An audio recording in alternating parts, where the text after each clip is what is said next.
when I was on social media maybe 3 months ago, Friday nights, I don't have much of a life, and I was musing and I said something along the lines of, I think we've probably got about 2 general elections left to turn this country around. I think we've probably got about 2 general elections left to turn this country around.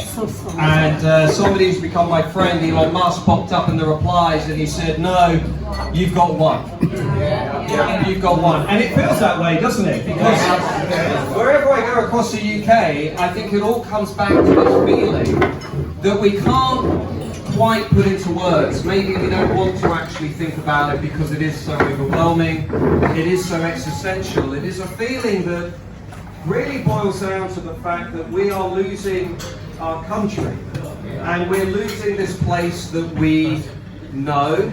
And I don't know about you, but my feeling is though I've not gone anywhere, and yet I feel as though my country is leaving me. Yeah. And this feeling of dispossession, this feeling that something is being taken away from me. And it's not about policy, it's not about a government, it's not even about a god-awful Prime Minister. It is this deeper sense that actually we are approaching something here that is quite civilizational in nature, that is actually about, do we keep going into this managed decline? Do we keep going into this place that we don't really recognize, where we feel like a stranger? Or do we actually head back towards the light? Do we head back towards a country that we recognize, a country with strong borders, a country with equality before the law, a country that doesn't have 2-tier policies, a country that doesn't think mass uncontrolled immigration is sustainable, a country that doesn't give you the highest energy prices in the Western world, the biggest tax burden since the 1940s, a country that doesn't actually treat the victims of the Pakistani Muslim rape gangs as they've been treating those girls over the last 24 hours, which I think is absolutely despicable. And by the way,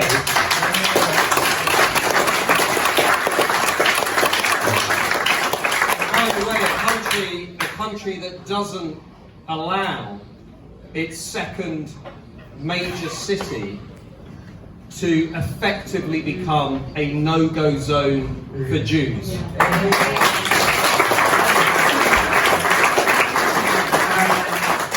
not sure at what point this became acceptable in Britain. I'm not sure at what point the marches became acceptable, the ignorance in Westminster became acceptable, but it's happened.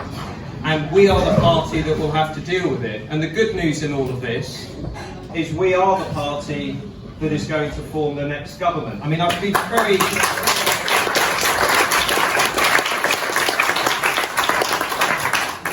frank. You know, what we are witnessing in this country, this isn't a meeting of fringe people. This isn't a meeting of people who are wasting their time. And I know there are lots of serious people in this room with businesses, with a lot to say about their lives. You're all busy people, you've got other things you could be doing. But make no mistake, you are part of the most significant political insurgency in this country since the rise of the Labour Party in the early 20th century. And in many ways, it's bigger than that. When Labour emerged, they had the trade unions. When Labour emerged, the working classes had just got the votes. This is bigger than that. This is pure people power. This is going back to that notion that actually the only people who will save this country are the British people. The only people who will actually correct this system are the hard-working, tax-paying, law-abiding majority of this country. That's why we're on 35% in the national polls. More than 1 in 3 people out there are planning to vote for this party. More than 1 in 3 people out there are planning to vote for this party. This has never happened before.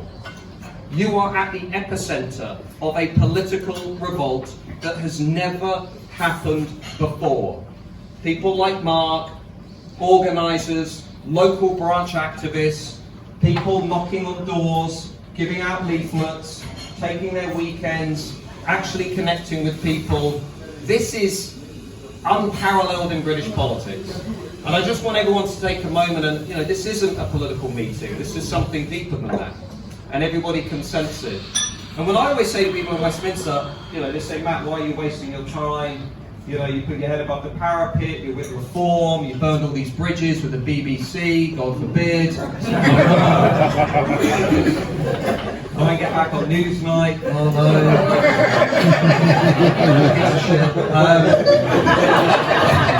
Not me.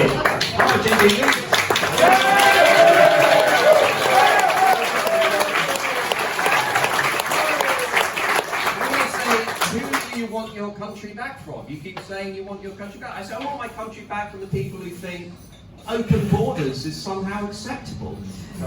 Who think actually we're going to allow 200,000, nearly 200,000 unvetted illegal migrants into our country and then we're going to place them in our communities, next to schools, next to families, next to synagogues, and we're going to charge the British people £5.7 million a day for the privilege. On current trends, if this is not stopped, another 180,000 people will cross between today and the next general election. Which means by the time that Mark and others are campaigning, Darren and others are campaigning at the general election, we will be saying to people, 400,000 unvetted illegal migrants into this country at the tune of £15 billion over the next decade. Most of them young Muslim men. I'll say it. Nobody will say it. I'll say it. We don't know where they're from. We don't know what they believe. We don't know why they're here. All we know is that our government that is supposed to defend us, supposed to represent us, supposed to speak for us, has completely failed on what Cicero said, the Roman statesman, was the first duty of the state, which is to keep its people safe.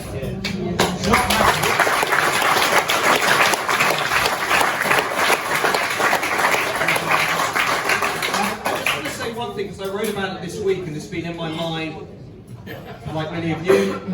I have a daughter and I've been thinking about the case of Rhiannon White. And if you don't know about this case, it's pretty horrific. So I'll just summarise it for you. Rhiannon White was a 27-year-old young mother working at an asylum hotel in Walsall, the West Midlands.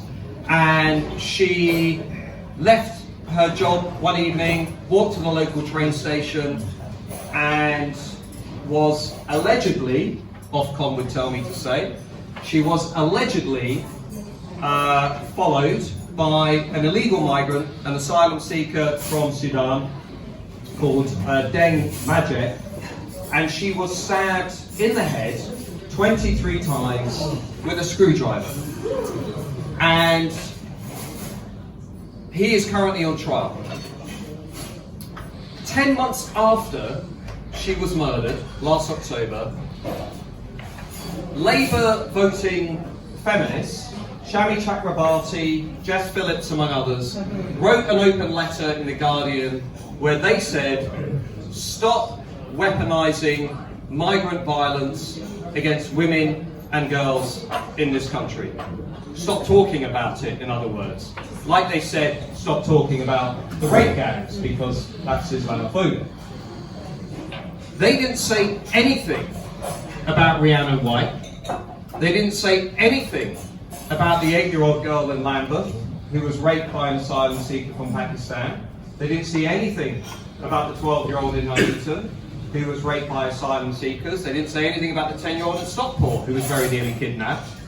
They didn't say anything about the 12-year-old in Birmingham who was found above a takeaway shop, molested by an asylum seeker from Pakistan. They didn't say anything about Thomas Roberts, a 21-year-old aspiring Marine who was murdered on the streets of Bournemouth by an illegal migrant from Afghanistan. They didn't say anything about the pensioner from Hartlepool, Terence Carney, who was murdered on his morning walk by an illegal migrant from Morocco. All of those names, Victoria Godlier, Charlene Downs, Lucy Lowe, should be as well known in this country as George Floyd. And yet nobody...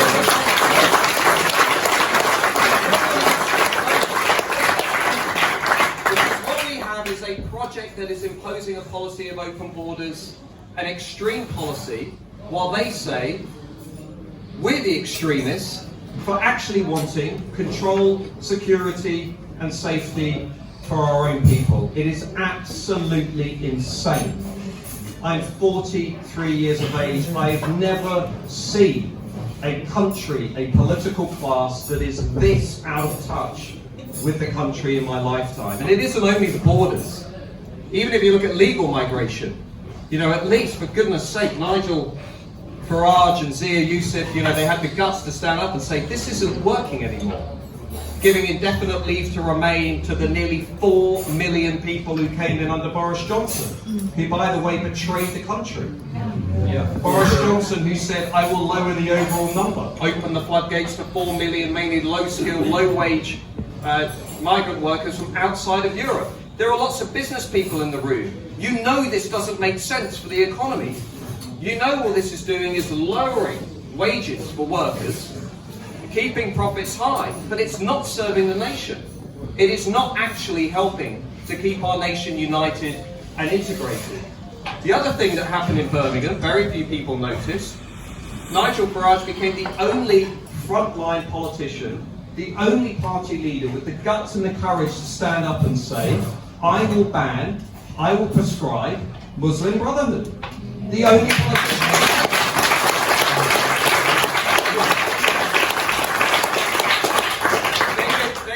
Looked at it and he didn't have the guts to do it.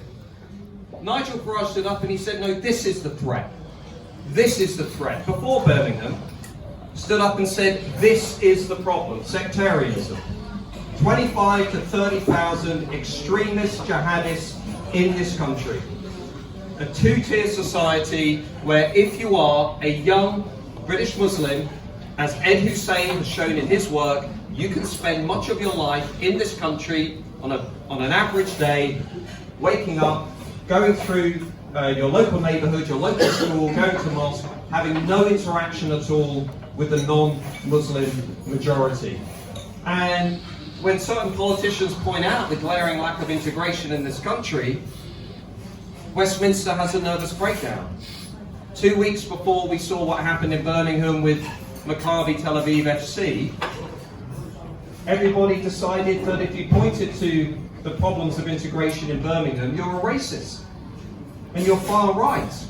And then 2 weeks later, we are confronted with this awful realization that we cannot actually keep Jews safe in Birmingham. I think it's absolutely disgusting. I think it's absolutely appalling. And a lot of people online have said to me recently, well, you know, do you really think Reform is strong enough? Do you really think they get it? I always say to them, look, what are you talking about? This is the only political party in this country that is saying unequivocally, we will leave the European Convention on Human Rights. Number one. We will leave the European Convention, otherwise known as taking control of our courts, taking control of our borders. We will repeal Tony Blair's Human Rights Act, which entrenches the ECHR into domestic law. We will detain and deport anybody who enters this country illegally. Because if you don't do that, the social contract in this country will collapse. We will disapply the post-war refugee conventions until we can actually create an arrangement that works for Western nation states. We will prescribe extreme Islamist organizations that do not tolerate who we are. And I've said this time and time again, the era of tolerating people who do not tolerate us has to end.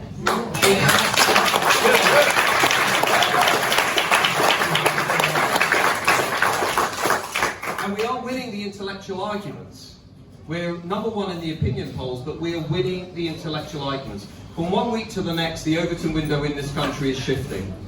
Indefinite leave to remain. An absolutely ridiculous policy that will leave everyone in this room and your children and their children with a bill north of £200 billion. It's not acceptable to me to actually pass that bill on to my daughter. That's not acceptable. We're scrapping that. We're scrapping the Boris way. If you want to come to Britain as a skilled worker, contribute to the economy, learn English, have a clean criminal record, not live on welfare benefits, Let's do it. Let's actually build that kind of economy. But what we've got at the moment, as we discovered today in the newspapers, £10 billion every year on welfare benefits for people who aren't even British. £10 billion. That is equivalent to the annual salary of about 200,000 nurses in the NHS. £10 billion. I didn't vote for that. I don't think anybody ever voted for that in this country. I don't think anybody ever voted for the highest tax burden for 70 years. I don't think anybody ever voted to be spending £100 billion a year just servicing our national credit card. That's insane. There's business people in the room. Would you ever run a business like that? Taking out 2 credit cards to service your original debt? It doesn't make any sense whatsoever. And at least Reform is saying we have to completely change the political economy in this country. And while we're there, we need to remember what this country is about. The historian Macaulay said the history of England is a history of liberty. It's a history of freedom. Only some people remember that today. I don't want non-crime hate incidents being used to determine what I can and cannot say. And I don't want a new definition. I don't want a new definition of Islamophobia being used to determine what I can and cannot say about Islam. You really do the digging, and you look at our new Home Secretary, Shabana Mahmood. Shabana Mahmood signed off on the original definition of Islamophobia that the Labour Party supported, which was quite explicit in saying if you discuss the raid gangs, if you discuss Muslim entryism into British politics, otherwise known as Muslim Brotherhood, and if you discuss the spread of Islam in British society in a negative way, like perhaps suggesting this might not be a great thing for women's rights, you're an Islamophobe. And Shabana Mahmood signed off on that. The 2018 APPG definition of Islamophobia, go home tonight and look it up. Look at who signed it. This is not a country I recognise.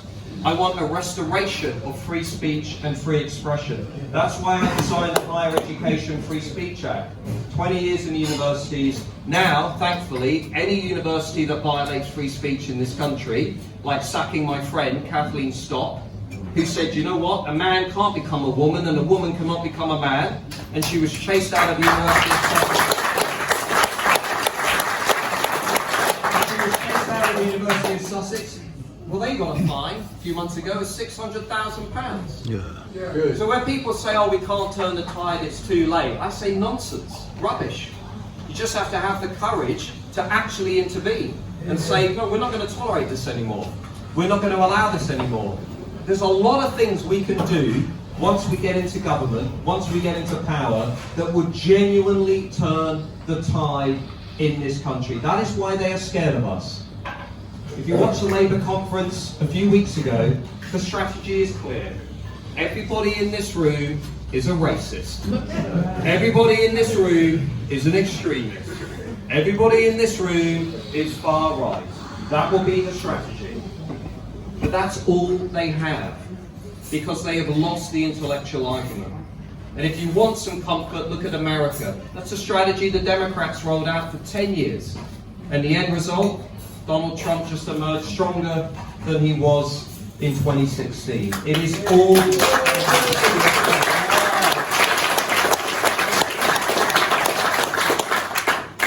And I think if you look at the future direction of British politics, maybe I'm wrong, I don't know, but things seem to be working in our favour.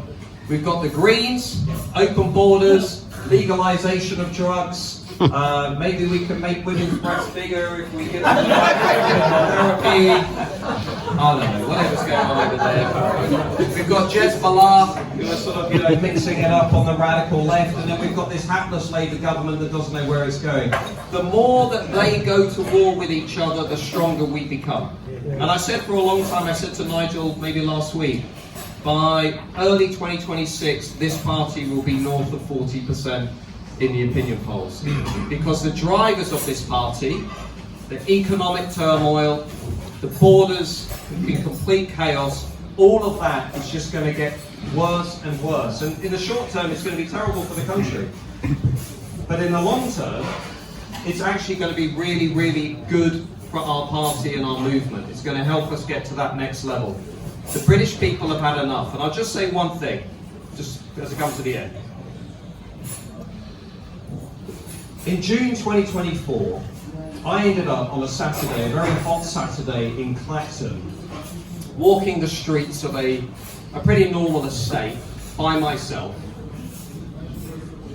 with a big pile of leaflets in my hand, and Nigel's grinning face looking back at me. We've all been there.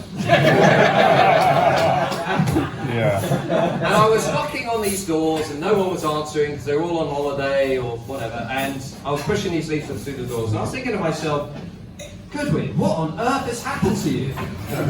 All on your own in this estate, knocking leaflets through doors, making the case for reform. And I remember thinking, if we can get this one guy into the House of Commons, this will become the hottest political movement since the rise of Labour in the 1910s and the 1920s. And that is exactly what's happened.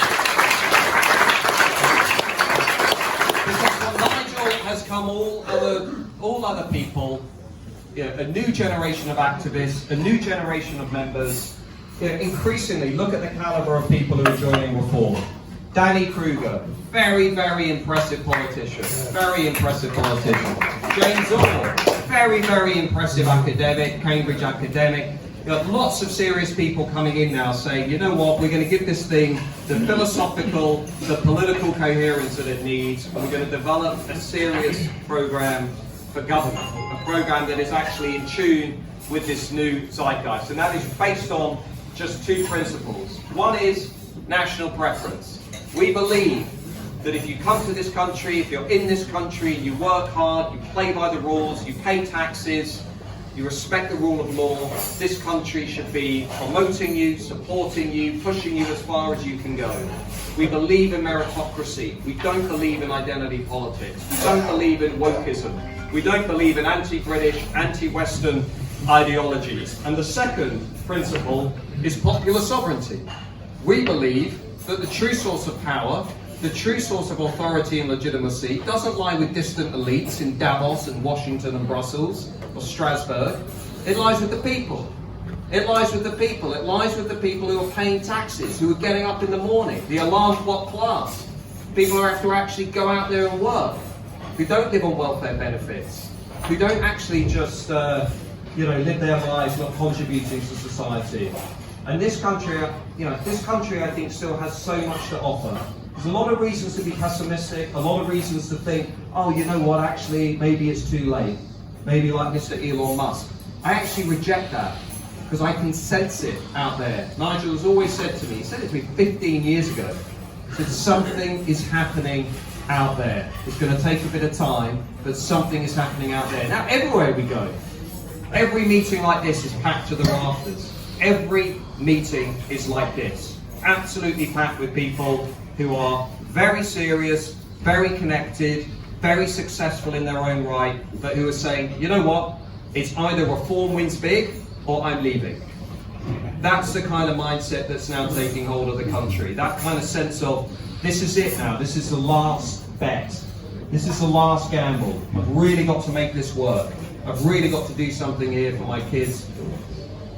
And when I was in the north of England, and I saw all those flags going up, and some of the streets, you could not move. There were flags on every lamppost, flags on bright buildings. And one of the Reform organisers up there in Wigan, a guy called Lee, said to me, isn't it great people showing pride in their country? And I said to Lee, no, that's an act of resistance. That's an act of resistance. That's people saying enough is enough. That's actually saying, no, I want my home back. And that's what the English philosopher Roger Scruton once said, right? A nation is more than a set of documents.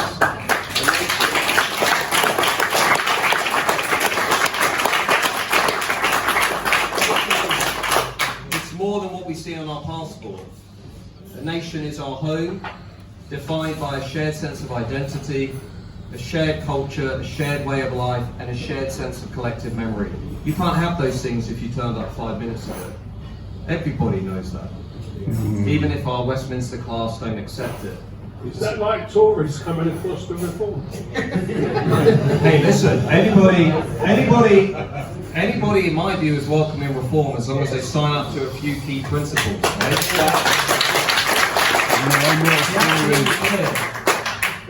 I reject mass uncontrolled immigration. I want to bring taxes down. I want to restore free speech. I want to leave the ECHR. And I reject woke ideology. I believe in meritocracy. If you subscribe to those things, and net zero. I'm with you. If you subscribe to those things, to be frank, I'm okay. My personal view. There are going to be appointments that are not as popular as others. I would say this, my personal view. Some of the defections, I've looked at them and thought, nah, why are we taking that person? But the reality is, we are actually in the remarkable position of winning, potentially, an enormous majority government. And that means we can't just take the Brexiteers, we can't just take the cultural conservatives, we have to take some of the people who are a bit undecided, who are saying, you know what, actually, I'm not usually political, but I quite like Nadine Dorries' books.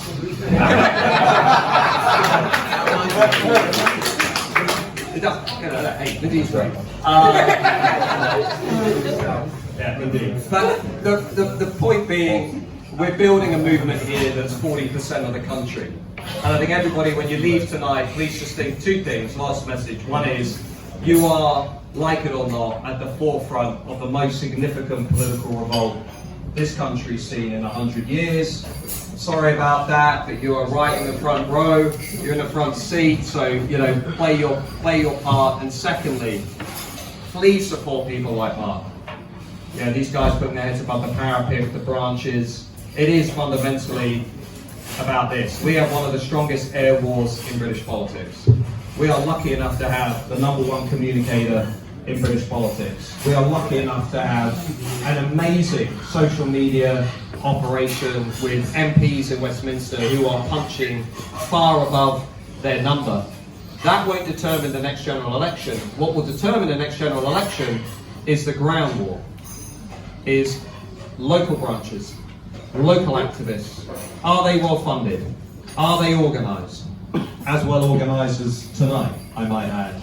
Are they really serious about converting neighbourhoods into reform voting blocks? That's what's going to make the difference. The air war's not enough. We need the ground war. We need people knocking on doors. We need people walking around estates thinking, why the hell am I doing this on a Saturday when I could be with my family and my daughters? So lastly, I would just take my hats off to everyone in this room, because here you are. Think of all the places you could be tonight, and here you are, actually contributing to something that is incredibly powerful, incredibly influential, and something that is going to take a really leading place in the history books. People are going to write about this. It's incredibly special. People are going to write about what this party does. And be able to say to people in the future, I played a part in that. We did that. We won that election. I was there. I supported my branch. That's amazing. That's huge. That's destiny. So congratulations to all of you, and thank you to Mark and the branch for organising this.